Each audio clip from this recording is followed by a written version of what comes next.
Good morning. My name is Sav. I am a skills coach and advocate, and we're going to take a minute to 3 minutes to talk really fast about the difference between autistic shutdown and panic attacks.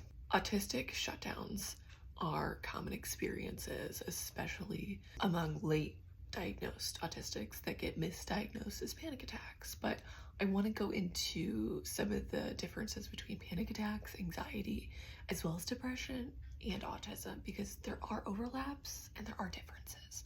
First, shutdowns might happen when there is major sensory overload, but it might also happen when there's a major exposure to rejection, blame, humiliation. Other things can also put us into a shutdown, and that might look like a difficulty or inability to speak, to verbalize your feelings. That also might look like feeling like you need to get really small, or for me, I have to go into a dark place and just be there, and they can last an hour, they can last many hours, it can be a whole day, but it just is something that my whole body feels out of whack. My chest does feel kind of tight, but I just feel disgusting and I cannot focus or do anything. I cannot sit on a computer and get an email written to save my life when it happens.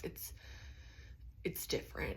Panic attacks, whenever I've witnessed them, are often more of a hyper onset. I've seen people confuse panic attacks with heart attacks even because of the more hyperactive breathing that can be accompanied with it.